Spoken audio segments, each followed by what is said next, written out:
Agree commodities पर, जहां पर हमने देखा है एनसीडीएक्स में काली मिर्च, लाल मिर्च, जीरा और हल्दी के फ्यूचर्स में कुछ बिकवाली देखी गई है। वहीं निचले स्तरों पर खरीदारी की वजह से एमसीएक्स में धनिया फ्यूचर्स में बढ़त नजर आई। हालांकि धनिया में कल हमने देखा था 3% तक का लोअर सर्किट भी उभर कर आया था, इसीलिए लोस पर लोगों ने वहां पर मुनाफा खरीदारी भी की है। एक चेक ले लेते हैं कि यहां से क्या पोजीशन बनती है।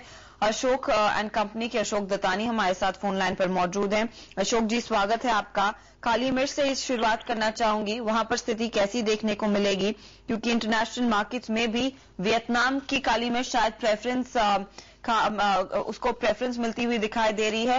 भारतीय बाजारों में कितना और दबाव उसके चलते नजर आ सकता है? वियतनाम की और ब्राजील की नई क्रॉप अच्छी क्रॉप की रिपोर्ट है, मगर उसके चलते थोड़े भाव काफी कम हो चुके हैं। तो जो भाव अब कम हुए हैं, हमारे भी भाव कम हुए हैं लोकल में, तो उसके हिसाब से अभी हमारा प्राइसेस जो है अट्रैक्टिव है और एक्सपोर्ट्स के काफी कमिटमेंट्स हुए हैं।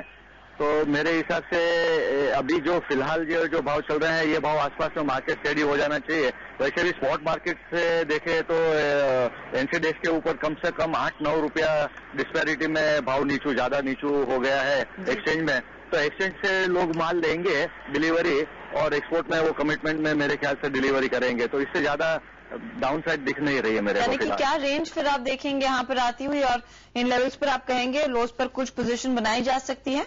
हाँ, ये अभी 100 समझो, अभी 130 आसपास का जो रेट है पेपर का, तो 130 आसपास का रेट है, काफी अट्रैक्टिव है। ये रेट में एक्सपोर्ट भी वर्कआउट अच्छी तरह से हो रहा है, तो मैं समझता हूँ ये रेट आसपास में मार्केट स्टेडी रहना चाहिए।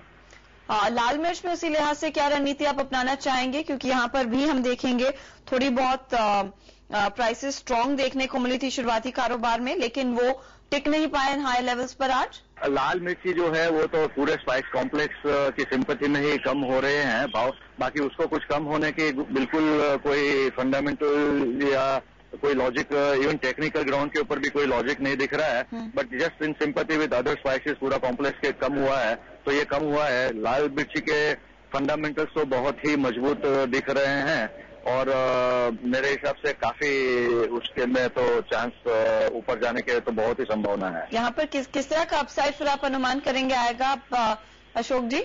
रेड चिलीज में कम से कम मिनिमम 10% फ्रॉम हियर, मिनिमम 10% तक का अपसाइड यहाँ पर देखने को मिल सकता है।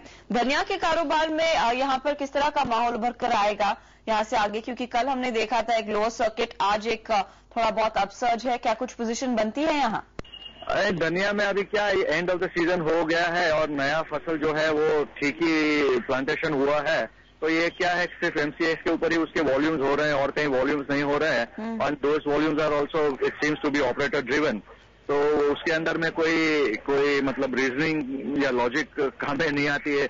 एक ही दिन में लोअर सर्किट भी लगती है और अपर सर्किट भी लगती है, तो ये ट्रेड के बारे में कुछ कमेंट करना इट्स नॉट रीजनेबल। बाकी फंडामेंटली जो है वो काफी ऊंचे भाव है। एवरी साल जो भाव रहते हैं धनिया का भाव, उससे इस साल डबल भाव रहा है पूरे सीजन में, but we are at the end of the season, तो अब उस हिसाब से नई लेवल तो आने वाली नहीं है, तो धीरे धीरे ग्रेजुअल डिक्लाइन ही होगा, उसमें अपसाइड ज्यादा नहीं दिखता है। शुक्रिया दत्तानी।